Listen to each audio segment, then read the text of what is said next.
Alors bonjour, c'est Fred de Tipster du site gagnerfuté.com, le meilleur tipster national, international et intergalactique. Déclaré meilleur tipster de l'Euro 2020. Donc nous voilà repartis pour une saison. Donc la saison va être longue puisqu'on va enchaîner avec la Coupe du Monde. Donc avant toute chose, n'oubliez pas de vous abonner. Vous êtes encore trop nombreux à regarder la vidéo sans être abonné. N'oubliez pas de liker et je réponds à vos questions en commentaire. Donc on va commencer tout de suite, ce sont les pronos, il faudra vous habituer à cette nouvelle formule. Je vais passer au crible les matchs de Ligue 2, il y aura uniquement de la Ligue 2. Pourquoi? Comme je vous dis, vous avez été beaucoup à m'écrire au niveau des réseaux sociaux, donc j'attends pour les autres championnats, évidemment il y aura encore des pronos gratuits. Pour les autres championnats où je passerai au crible chaque match pour chaque journée de l'ensemble des championnats, sauf que j'ai besoin quand même d'un peu plus de renseignements et de data et 3 règles vraiment primordiales que je vous conseille d'appliquer dans vos paris sportifs. Ce sont de ne parier que sur des équipes ayant prouvé quand même une certaine forme, une certaine régularité, et l'enjeu, il faut absolument qu'il y ait un enjeu au niveau du match. Donc vous comprendrez bien que certains championnats viennent de démarrer uniquement. La reprise tout doucettement, ne soyez pas trop pressés. Voilà, là, au niveau de la France, ça a redémarré depuis uniquement le 6 août, en Allemagne le 14 août, en Espagne le 14 août, en Première Ligue le 14 août aussi, et cette semaine, ce week-end, vous avez la Serie A qui redémarre. Ok ? Donc, à savoir aussi la nouveauté de ce format, c'est que les cotes sont les cotes des meilleurs bookmakers hors Argel, enfin Ange maintenant, ANJ, Pinacle, Betfair, Bet365. Je vous invite à retrouver dans le club toutes les modalités pour rejoindre. Alors commençons avec la Ligue 2 et ça sera uniquement la Ligue 2. Donc ça a commencé quand même pas trop mal pour Paris, Toulouse et Sochaux qui sont dans le peloton de tête. Il faut savoir aussi un petit fait historique et une stat en passant, c'est que pour ce qui est de Toulouse, ils sont sur une série de 4 matchs d'invincibilité et ce n'est jamais arrivé au niveau du club historiquement. Okay. Par contre, c'est déjà beaucoup moins bien pour Dijon, Nancy et Grenoble qui semblent être déjà à la traîne au bout de 4 journées. Donc là, ça sera les pronostics pour le compte de la 5e journée. Donc voyons voir le programme. Le premier match avancé, c'est le match qui opposera Dijon à Toulouse. Alors on commence déjà avec les extrêmes, un match avancé du samedi 21 à 15h, Dijon-Toulouse. Donc Dijon est 18e à la porte de la relégation et Toulouse est 2e avec 10 points. On n'a marqué qu'un seul point. Donc a très mal démarré sa saison. Voyons voir le face-à-face. Donc voilà, hein, que ça soit fin de Ligue 1, ne commence pas sa saison par la meilleure des façons. Toulouse reste sur une très belle régularité et a parfaitement commencé cette première journée. Il faut savoir que l'entraîneur David Linares est vraiment en suspens par rapport au président de Dijon, Olivier Delcourt. Bon, il a déclaré qu'il soutenait dans un premier temps et dans un second temps qu'il attendait le match contre Toulouse. Donc je pense que quand même au côté Toulouse, face à Toulouse plutôt, ça va être assez difficile pour Dijon. Donc vraisemblablement la tête de l'entraîneur est sur le pilori. Certains joueurs sont indisponibles. Bon, il y a des blessés de longue date. Roger Assalé a repris l'entraînement. GCP est blessé au niveau de la cheville, est indisponible pour 3 semaines. Et il y a encore 3 autres mariés Ponzo et Selina, 3 autres joueurs qui sont absents de longue date, et par-dessus un suspendu, Koulibaly, avec 3 cartons jaunes. Donc voilà, c'est pas joli. Et pour la journée 6, je peux déjà vous annoncer, puisque la sanction est tombée contre Traoré, pour la 6e journée, il sera aussi suspendu. La sanction tombera le 24 août. Donc Dijon, ça risque d'être difficile quand même. 5 absents, un suspendu. Vraiment, la tâche me semble assez difficile. Bon, il y a quand même une bonne ambiance dans le groupe et vraisemblablement l'entraîneur est apprécié. Est-ce qu'ils vont essayer au moins de ne pas perdre? S'ils perdent, je pense que la tête est mise à prix. Si ils accrochaient un match nul, ça laisserait peut-être encore une lueur d'espoir pour une journée supplémentaire et un sursis. Mais en face, vous avez quand même Toulouse qui est vraiment bien en jambes, même si je vous annonce qu'en fait 8 joueurs sont susceptibles de quitter le FC Toulouse, dont d'ailleurs 4 absents côté Toulouse, mais ça c'est beaucoup plus à mon avis. Je ne suis pas complètement certain qu'il soit blessé. C'est que vous savez très bien, souvent je vous dis que au niveau du mercato, un joueur blessé n'est pas transférable, ou alors ça oblige à mettre des clauses très particulières, ce qui fera que en fait voilà, ça risque de se compliquer. Un très bon article d'ailleurs à ce sujet. C'est très rare que je fasse de la publicité, mais je vous mettrai le lien en commentaire. Voilà, il y a un article qui est très bien fait, qui explique les destinations et les joueurs concernés par le fait d'être transférable.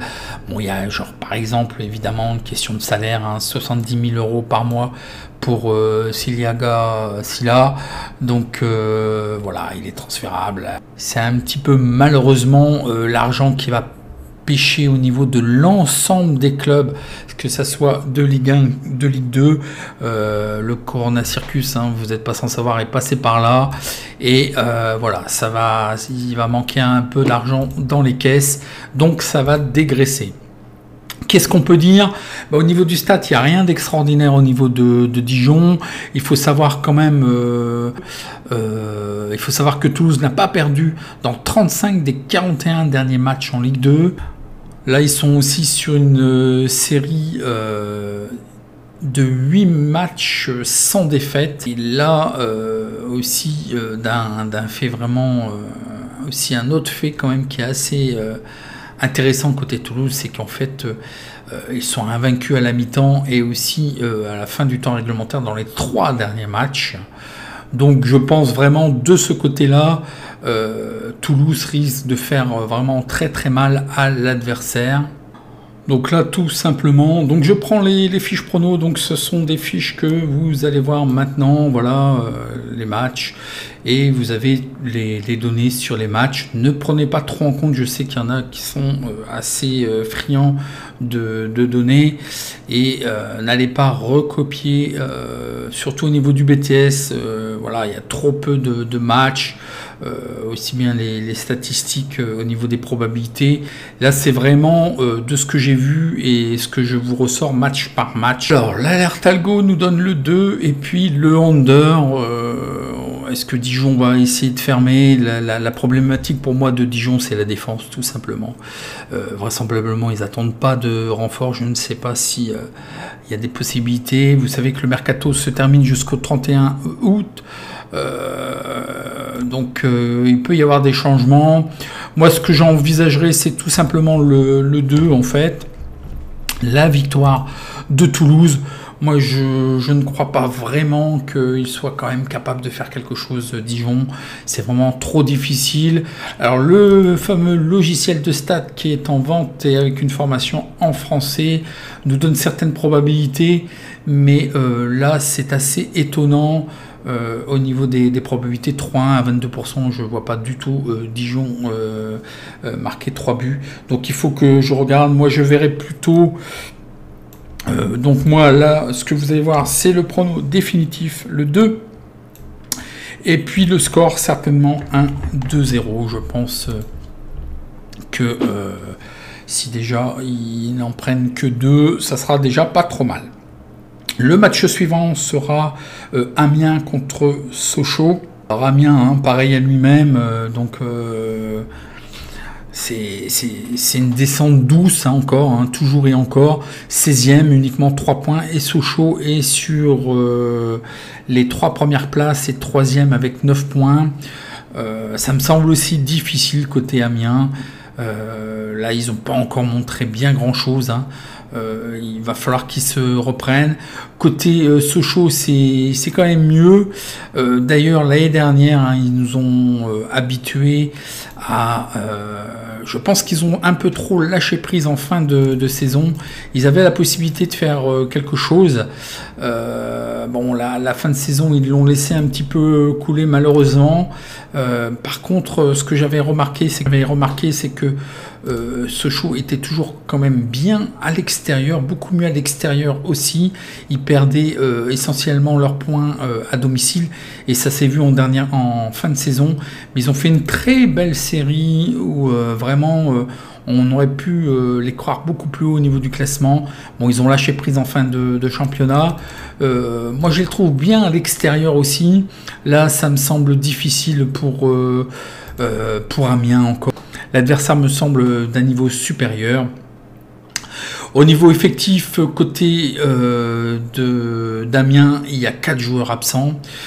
Donc aussi attention, quand je vous dis absent, c'est pas forcément blessé, je vous le dis à chaque fois. Là, on est toujours en côté mercato, donc il y a des joueurs qui sont peut-être susceptibles, d'être transférés. Côté Sochaux, c'est pareil, 4 joueurs. Et je remets aussi mes données côté de mes joueurs clés. Donc je ne vais pas vous annoncer, je ne sais pas ce que l'entraîneur, on n'a pas encore suffisamment de matchs pour essayer d'établir une feuille de match.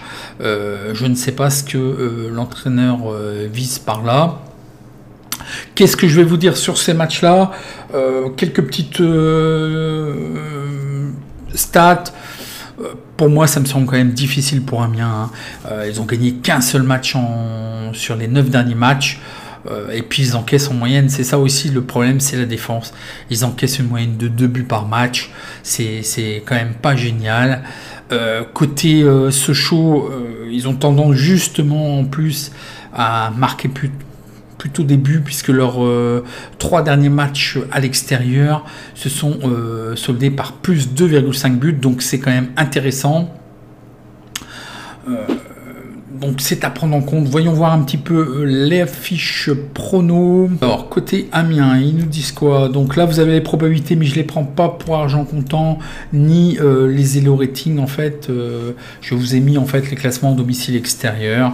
On va pas étayer plus le propos. Les probabilités, ne les prenez peut-être pas trop en compte. Je vous les montre quand même. Donc c'est cette partie là, hein. Côté de l'alerte algo, il me détecte le 2, la victoire de Sochaux. Ça me semble aussi un prono assez correct. Donc là, les probabilités score, ils se sont envoyés en l'air. Moi, pour moi aussi, ça me semble assez difficile encore pour ce match de faire quelque chose. Je verrai assurément aussi le 2 Sochaux et un score peut-être quand même, vu qu'on a vu qu'il y avait plus 2,5 buts qui étaient généralement marqués. Effectivement, 2-1 pour Sochaux, ça me semble assez correct. Quand on se retrouve 8e avec 6 points et Nancy est aux portes de la relégation, ils sont 19e avec un seul point. Il faut savoir que quand un match de retard, mais malgré tout, quand on me sent quand même déjà bien en jambes, voilà, le dernier match, c'était effectivement en plus contre Sochaux, et vous savez ce que je vous avais dit, hein. Moi, Sochaux, je les surveille à l'extérieur. Il me semble difficilement prenable. Nancy est toujours à la recherche de sa première victoire. Il faut savoir que côté Caen, Alexis Beka est transféré vraisemblablement. Il faut savoir que Inoussa a pris 3 matchs fermes et il y a encore 6 joueurs absents ou transférables. Donc je mets un petit bémol.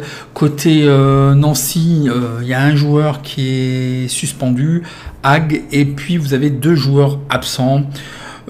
Côté des statistiques, Bon, malgré un début de saison, il faut quand même relever que Caen n'a gagné que 4 de ses 25 derniers matchs. On peut relever aussi que là, ils sont quand même invaincus dans 4 des 6 derniers matchs. Alors, côté Nancy, on peut relever qu'en fait, ils n'ont gagné qu'un seul des 12 derniers matchs. Donc ça commence aussi à faire long. Ils ont tendance aussi à encaisser à chaque fois un but dans les 10 derniers matchs, d'autant plus à l'extérieur, sur les 10 derniers matchs à l'extérieur. Par contre, ils ont aussi marqué à l'extérieur au moins un but. Donc probablement qu'il y aura des buts des deux côtés. Voyons voir la fiche prono que je vous ai trouvée, que je vous ai fait. Alors, Caen, Nancy, voilà au niveau des données, des probabilités. L'alerte algo nous détecte rien. Je ne prendrai rien. Donc, je vais juste mettre ici. Alors là, c'était le 2 envisagé. Donc là, en fait, ce sont des pronos envisageables, mais il faut vérifier au niveau effectif, au niveau des stats, et si tout ça est favorable. Et là, je vous rajouterai pendant cette période-là, il faut attendre de voir. Mais je verrai bien quand même le 1, mais il faudrait peut-être quand même sécurisé avec le match nul, donc 1 remboursé Sienne, mais je ne vais pas le valider, j'attends de voir encore un petit peu. Le score probable peut-être 2-1 pour Caen. Donc sur ce match, je ne prendrai rien. Pourquoi? Parce que je pense qu'il faudrait le sécuriser, le 1 rembourser Sienne. Mais le problème, c'est que c'est un problème de cote. La cote de Caen est quand même massacrée à 1,61. Donc sécuriser ne vous servira à rien. Absolument aucun pronostic. Voyez ce que vous faites. Moi, je vois quand même une victoire de Caen 2-1. Est-ce que Nancy est capable d'accrocher un 1-2-2? Ça sera à voir. Allez, passons au match suivant qui est Dunkerque contre Nîmes. Alors, Dunkerque est 17e avec uniquement et simplement 1 point. Et Nîmes est 4e aux portes des places d'accès à la Ligue 1. Mais le chemin est encore long. Ils sont 4e avec 8 points. Donc c'est quand même beaucoup mieux pour eux. Ils sont invaincus aussi à ce niveau-là. Donc 5 absents côté de Dunkerque. Et puis côté Nîmes aussi 5 absents. C'est des choses qui me semblent quand même invraisemblables. Je ne sais pas s'ils sont préservés en vue du mercato, parce qu'évidemment, il ne faudrait pas que s'ils sont transférables, ils soient blessés. Ça complique les contrats. Le souci, je trouve que quand même, ça fait beaucoup. On est en début de saison, ça fait quand même beaucoup. Alors, soit c'est un manque de préparation physique, ou soit effectivement ces effectifs sont transférables. Donc attendons de voir. Moi je pense que quand même Nîmes est capable de faire tout aussi bien. Surtout qu'ils ne concèdent pas énormément de buts, c'est ça qui est intéressant. C'est bien à peu près à tous les niveaux, défensif, offensif. Je pense qu'ils peuvent faire tout aussi bien. Ça se complique côté Dunkerquois, hein. Ils ont perdu leurs 3 derniers matchs. J'ai pas mis avec la saison précédente pour que vous ayez une vue globale. Donc voilà, ça a tendance quand même à alterner. Hein. Il y a eu quand même que 4 victoires dans les 28 derniers matchs de Dunkerque. Malgré tout, à domicile, ils sont mieux. Ils sont invaincus dans 7 des 8 derniers matchs à domicile. Donc c'est quand même pas mal. Ça a relevé. Maintenant, c'était la saison dernière, donc j'ai tendance à ne pas le prendre pour argent comptant. J'attends de voir. De ce que j'ai vu de Dunkerque, ça m'emballe pas pour l'instant. J'ai plutôt une confiance à Nîmes. Donc voyons voir côté ce que je vous ai trouvé au niveau des fiches pronos. L'alerte algo nous détecte le over. Qui serait value à partir de la cote de 1,40. Je ne suis pas certain complètement, parce que Dunkerque, malgré tout, pourrait ne pas trop encaisser. J'attends quand même de voir. Nîmes, déjà d'une, n'encaisse pas trop. Donc bon, et attendons de voir. Je ne le validerai pas non plus pour ce qui est du over. Bon, value à partir de 1,40. Là, on a chez les books, on a 1 euro, on a 1,53 de cote. Ça me semble quand même un petit peu litigieux. C'est un petit peu faible à mon avis. Et même si Nîmes effectivement n'encaisse pas trop de buts, mais sait-on jamais. Non, ça je ne le validerai pas. Je donnerai quand même un avantage à Nîmes qui selon moi devrait bien faire, mais attention, on a vu qu'à domicile ils sont pas mal, Dunkerque, donc à envisager donc le 2, et vous pouvez le sécuriser avec le match nul. Moi je vois plutôt le 2 qui est à 1,54, qui est quand même assez faible. Je me demande si j'ai pas une erreur dans mon fichier. 1,54, il me semblait l'avoir vu à 2,20. Donc il faut que je vois mon fichier. Mais à 1,54, non, le prenez pas sec. Bon, je vous donne 2 remboursés CN. Je vais voir la cote. Moi j'ai quand même tendance à prendre le 2 remboursé CN. Ça va dépendre de la cote en fait. Je vais regarder ça de plus près. Je pense que j'ai un petit souci au niveau du fichier. Le score peut-être 0-1, puisqu'on a vu qu'en fait Nîmes n'encaissait pas trop de buts. Est-ce que Dijon sera capable de faire quelque chose? Je pense que 1-0 pour Nîmes, ça sera déjà pas mal, et de fermer et d'aller chercher ce résultat, ça serait un très bon résultat.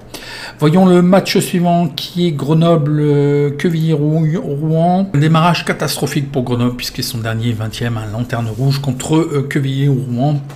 Ils sont 6e, et comme tous les ans, je vais vous dire, on a toujours entre guillemets des gros qui démarrent tout doucement, des promus qui démarrent fort. On a toujours les mêmes scénarios.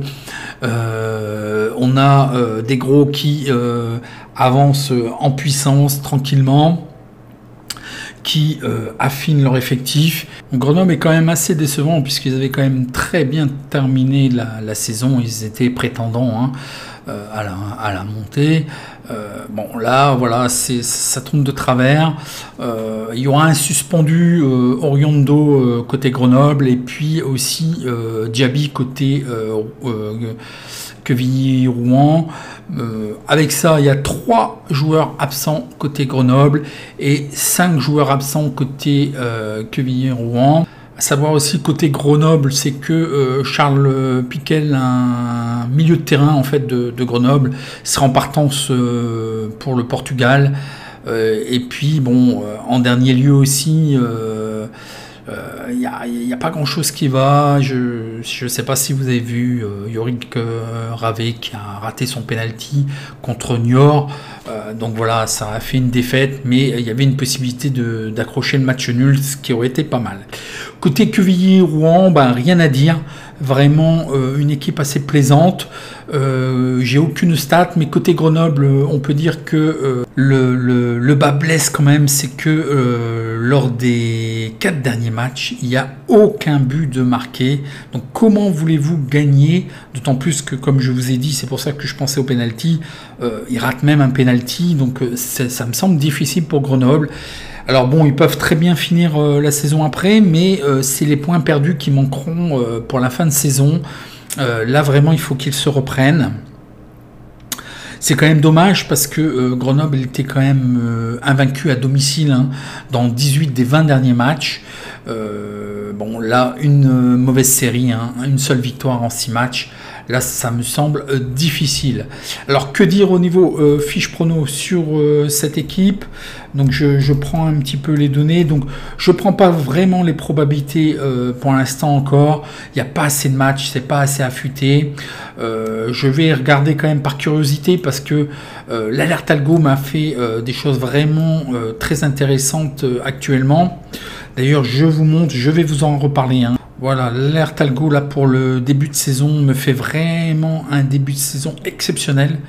Vraiment, voilà, Il y a quand même un panel assez important. Je vais y revenir en détail. Hein. Je vous ai expliqué comment je vais aborder avec l'alerte algo. Donc là, gratuitement, je vous communique à chaque fois les détections alerte algo. Je vous expliquerai prochainement, d'ici septembre en fait, mi-septembre ou début septembre, maximum fin septembre, on va démarrer sur d'autres formules. Hein. Donc je reprends la fiche et là ce qui me gêne c'est que j'aime pas quand il me fait ça, il me fait 1-2.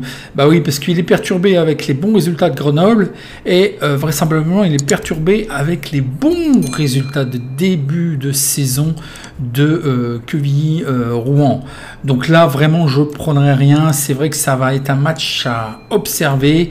Est-ce que un match nul pourrait arranger les deux et puis de sécuriser soit avec le 2 ou soit sécuriser avec le 1 selon comme vous l'entendez, mais là ça me semble vraiment difficile. Là je ne prendrai rien, il faut observer ce match. Je pense quand même que QVI sur moi je prends toujours les équipes en forme et sur une bonne dynamique, hein. Donc moi j'aurais un léger avantage sur QVI. Donc voyons le match nul peut-être remboursé 6-2 ou 2 plutôt gagnant remboursé 6-1 6N. Bon, ça me semble encore difficile pour Grenoble, il va falloir un déclic. Donc là, je ne prendrai rien. Au niveau score, je pense que ça va être très serré. Hein. 0-0, 1-0 peut-être tout juste pour QVI Rouen, voire 1-1 si de Bonalois Grenoble arrivait à reprendre après être mené. Voyons voir le match suivant qui est Le Havre contre Niort. Alors, côté de Le Havre et des Chamois niortais, il faut savoir qu'il y a 6 absents côté du Havre, c'est une hécatombe. Si je dis pas de bêtises, 3, 6, 7, 8, non même pas, c'est 8 absents, je dis des bêtises. 8 absents côté du Havre et 7 absents côté de Niort. Bon... Moi, ce que je vois de par les données, de ce que j'ai vu et ressenti, c'est que ce sont deux mêmes équipes pour moi. Je pense qu'on va avoir une certaine neutralité sur ce match. Donc le souci du Havre, c'est que en fait, ils ont gagné qu'un seul match à domicile dans les 9 derniers matchs. Malgré tout, on peut voir quand même qu'ils sont invaincus dans 5 des 6 derniers matchs. Niort est sur une série quand même d'uniquement 5 victoires lors des 30 derniers matchs. Donc c'est quand même pas génial. Par contre, d'un autre côté, ils sont invaincus dans 7 des 8 derniers matchs. Bon, par contre, à l'extérieur, ils sont invaincus dans 6 des 7 derniers matchs. Il y a eu aussi moins 2,5 buts de marqués lors des 7 dernières rencontres contre le Havre. Bon, ça c'est un petit peu bateau. Moi je vois tout simplement une certaine neutralité sur ce match-là. Je pense que les équipes vont se neutraliser. Certainement très peu de buts. Voyons voir, prenons la fiche. Donc au niveau des données, je vous laisse regarder, mais je vous dis, les prenez pas pour argent comptant. L'alerte algo nous détecte le 2 et le over. Moi je serais plutôt à même de voir plutôt un under. Moi je vois plutôt un match plutôt plus serré que ça. Ce serait plutôt le under. En plus ça nous est confirmé là sur les derniers matchs quand même, hein. Donc moi j'irai au-delà de l'alerte algo, c'est étonnant. Ce qu'on peut faire, c'est ce qui est envisageable, c'est un match nul remboursé, et là la cote va être énorme, 6 under, pardon. Donc le under est prenable, remboursé 6 under. Alors je vais mettre en ligne des sécurisations, des formations de sécurisation et en espace privé des outils pour la sécurisation. Tout ça, ça arrive, j'ai un petit peu de retard. La cote du under est quand même très belle à 2,04. Et là, ce que je prendrai uniquement, c'est le match nul et rembourser 6 under en fait, hein. Je vais quand même le marquer comme ça parce qu'en fait, je vais plus savoir en fait. Et là, le score, certainement 0-0 ou 1, je verrai plutôt peut-être le 1-1. Le 0-0 peut être aussi envisagé. Je vois une certaine neutralité sur ces deux équipes. Voyons voir le match suivant qui est Pau-Bastia. Donc voyons voir tout de suite au niveau du classement. Alors là aussi c'est pareil, les deux ont commencé tranquillement et doucettement. Rien de grave, Pau est 14e avec 4 points et puis Bastia 11e avec 5 points. Donc voilà, Pau m'avait beaucoup plu en fin de saison. Hein. Ils étaient quand même assez surprenants et en plus ils lâchaient rien. Il n'était pas rare qu'ils égalisent ou alors qu'ils emportent le match dans les dernières minutes, voire dans les arrêts de jeu. Ça j'avais beaucoup apprécié de cette équipe de Pau, et Bastia subit un petit peu depuis le début de saison, donc c'est pas à prendre pour argent comptant leur début de saison, puisqu'en fait ils ont subi le Corona Circus, donc le Bastia était un petit peu décimé, ça a été un petit peu compliqué, de par les dires de l'entraîneur Bastier Chabert, il est assez confiant et trouve que tous les feux sont ouverts. Donc je pense qu'on peut l'écouter effectivement. Donc on va voir ce que ça va donner. Côté des effectifs, il y a uniquement côté Pau Ndiaye qui est blessé. Côté Bastia, il y a quand même encore 4 joueurs absents. Au niveau des données, au niveau des stats, bon, j'en ai pas côté Bastia, mais côté Pau, ce qui est un petit peu gênant quand même côté Pau. Bon, on va voir en allant, mais le problème c'est que Pau n'a pas marqué de but lors des 3 derniers matchs. Donc là, c'est quand même une problématique. Ils sont quand même pas sur la même dynamique que la fin de saison. Donc ils peuvent. C'est une équipe quand même à surveiller qui est sur mes tablettes. Je vais voir en avancement du championnat. Je pense qu'ils peuvent nous surprendre après ou en fin de championnat. C'est ce qu'ils avaient fait aussi l'année dernière. Hein. Ils avaient commencé un petit peu, c'était compliqué, chaotique. C'est vraiment en toute fin de saison qu'ils avaient trouvé les bons réglages. Hein. Qu'est-ce qu'on peut encore dire? Lors des 13 des 16 derniers matchs, quand même, Pau n'avait pas perdu. Par contre, ils étaient quand même assujettis actuellement, lors des 3 derniers matchs, au moins 2,5 buts. Donc voyons voir au niveau des données. Moi, je pense que Bastia est capable de faire quelque chose, au minimum un match nul sur ce match-là. Pau semble encore chercher ses marques. L'alerte algo nous détecte absolument rien. Moi, je verrais bien peut-être même une victoire de Bastia. Donc, sait-on jamais. Est-ce que Pau peut avoir un retour d'orgueil et d'essayer d'enfin de trouver quelque chose? Côté des cotes, c'est Pau qui est favori, mais je me méfierais sur ce match-là de Bastia. Donc au minimum, on peut jouer peut-être un double chance N2, puisque les cotes sont quand même assez élevées. À faire un double. Moi, je vois pas Bastia perdre. Je pense qu'ils vont rester sur cette même dynamique. Là, ça va être mieux quand même au niveau d'effectifs, puisque vraisemblablement il a récupéré des éléments touchés par le Corona. Donc c'est ce qui avait un petit peu aussi perturbé.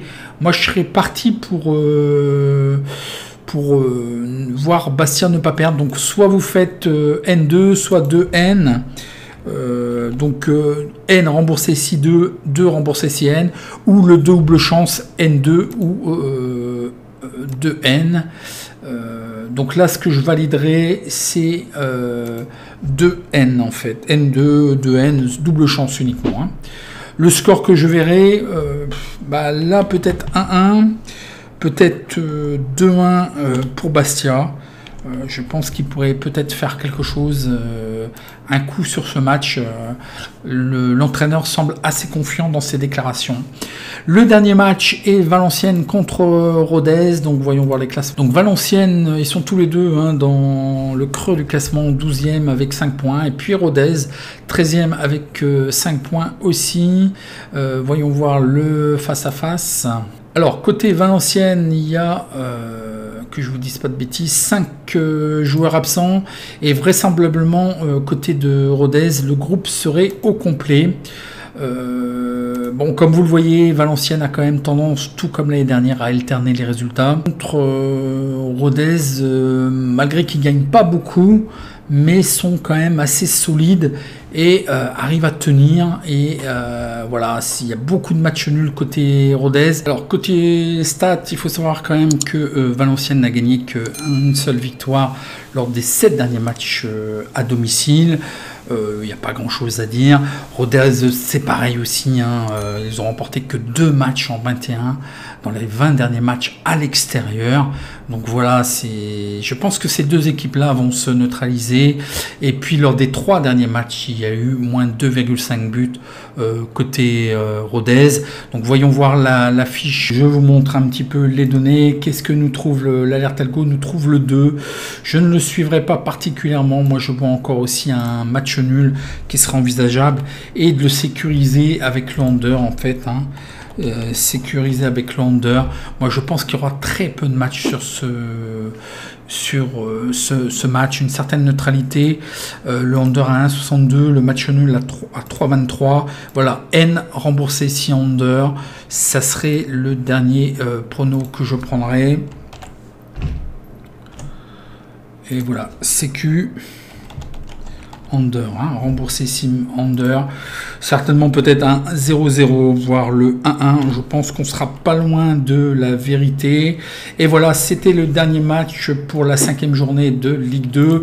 Donc si vous avez apprécié, un petit like, n'oubliez pas de vous abonner, je réponds à vos questions en commentaire et je vous dis à la prochaine vidéo. Soyez patients pour les autres championnats, ça sera un petit peu du même acabit et je vais monter en puissance doucettement, tout va être changé, ne vous inquiétez pas. En attendant, je vous souhaite bon match et à la prochaine vidéo. Merci.